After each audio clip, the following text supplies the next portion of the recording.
Nəsimi rayon polis idarəsinin 21-ci polis şöbəsinin əməkdaşları tərəfindən narkotik vasitələrin qanunsuz dövriyyəsinə və satışına qarşı növbəti əməliyyat keçirilib. Keçirilən tədbirlər nəticəsində Vüsal Quliyev şübhəli şəxs qismində saxlanılıb. Ondan 5 kiloqrama yaxın marixuana aşkar edilərək götürülüb. Baba nə tərsən, nə var, nə yox qadan alım, nə eləyirsən, həm də sən?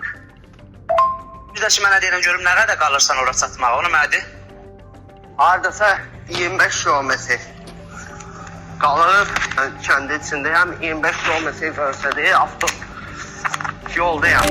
Vüsal Quliyev ifadəsində bildirib ki, TikTok sosial şəbəkəsində tanış olduğu İran vətəndaşının təklifi ilə narkokuryerliyə cəlb olunub və marixuananı paytaxt ərazisində müxtəlif ünvanlara çatdıraraq maddi qazanc əldə etməyi planlaşdırıb. Bir neçə gün bundan qabaq TikTok səhifəmdə İranlı 50-dən tanış oldum və mənə qeyd dedi ki, mən narkotik maddelərini satışla məşğulam. Ya mən bir ünvandan digər ünvana çatdırmaya, yəni kuryer kimi mənim üçün işlər 5 kilo marixuana qarşısında mən sənə pul verəcəm.